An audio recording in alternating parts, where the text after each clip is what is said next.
আউযু বিল্লাহি মিনাশ শাইতানির রাজিম। বিসমিল্লাহির রহমানির রহিম। প্রিয় শিক্ষার্থীবৃন্দ, আসসালামু আলাইকুম। সবাইকে নাখাহাট কলেজের পক্ষ থেকে অনলাইন ক্লাসে আবারও স্বাগতম। প্রিয় শিক্ষার্থীবৃন্দ, বিশেষ করে বিজনেস স্টাডিজ গ্রুপের ছাত্রছাত্রীবৃন্দ, তোমাদেরকে বিগত লেকচারে আমি প্রোডাকশন ম্যানেজমেন্ট অ্যান্ড মার্কেটিংয়ের সেকেন্ড চ্যাপ্টার উৎপাদনের উপকরণ, এই অধ্যায় থেকে উৎপাদনের উপকরণ সমূহ নিয়ে সংক্ষিপ্ত আলোচনা করেছি।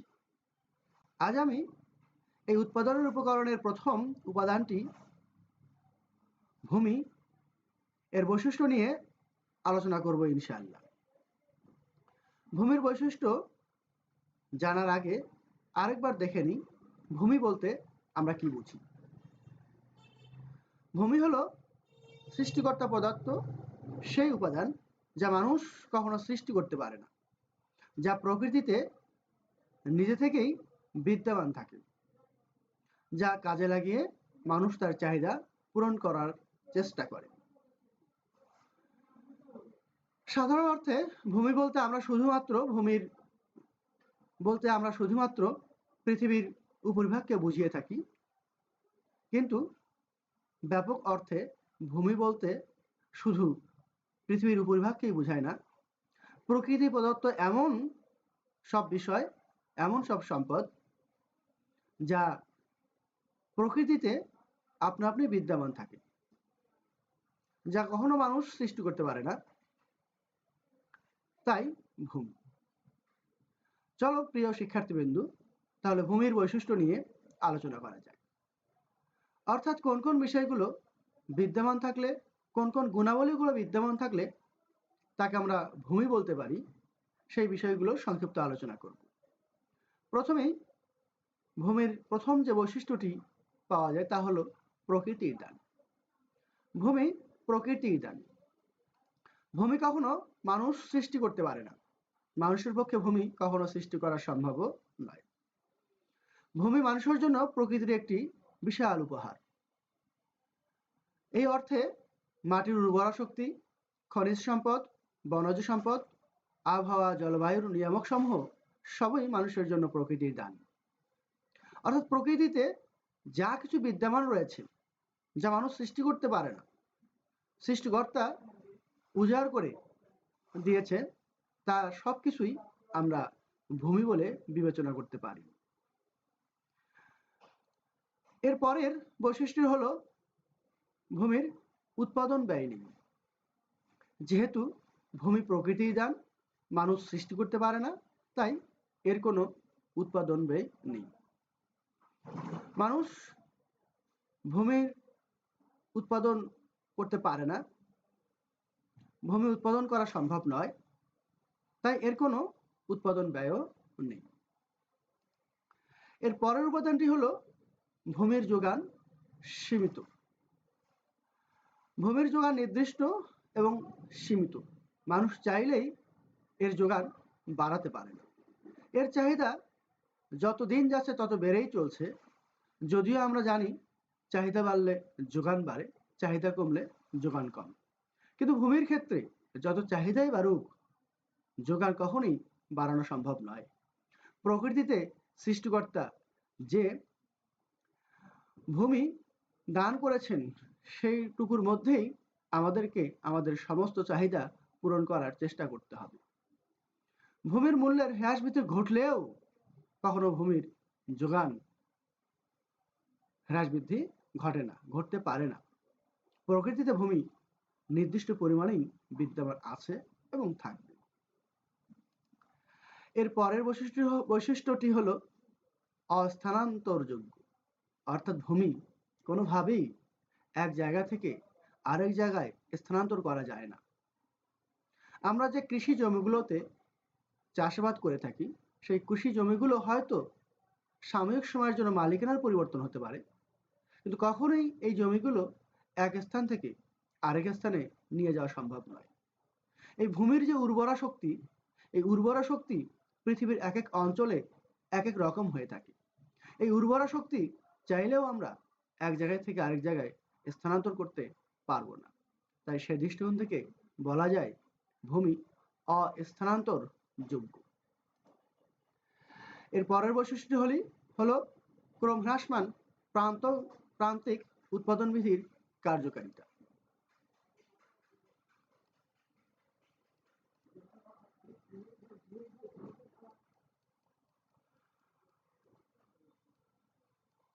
ভূমির ক্ষেত্রে ক্রমহ্রাসমান প্রান্তিক উৎপাদন বিধির কার্যকারিতা বা প্রভাব সবচেয়ে বেশি পরিলক্ষিত হয়। ভূমির যোগান সীমিত বলে কোনো নির্দিষ্ট ভূমিতে শ্রম বা মূলধন বৃদ্ধি করেও সমানুপাতিক হারে উৎপাদন বৃদ্ধি করা সম্ভব নয়।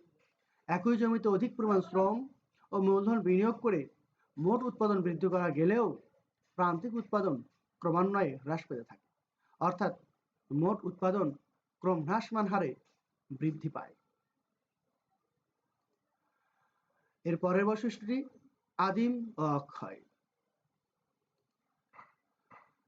ভূমির আদিম ও অক্ষয় ক্ষমতা ভূমিকে উৎপাদনের অন্যান্য উপাদান থেকে আলাদা করেছে।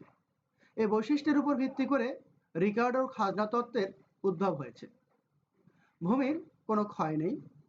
কোনো ভূমি বারবার আবদ্ধ করা হলে এর উর্বরতা শক্তি হ্রাস পেতে পারে, কিন্তু ভূমির কোনো ক্ষয় বা ধ্বংস হতে পারে না।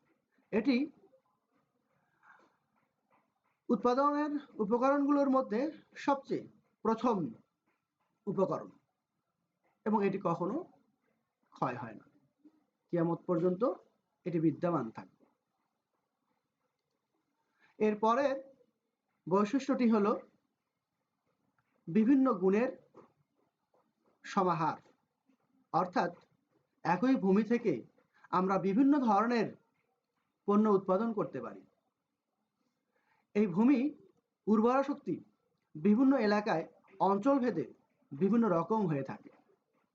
কোনো জমি উর্বর, কোনো জমি অনুর্বর। কোনোটার আবার উর্বরা শক্তি নেই বললেই চলে। অবস্থানগত দিক থেকে ভূমি আলাদা ধরনের হয়ে থাকে। এক এক ভূমিতে এক এক ধরনের শস্য উৎপাদন করা হয়।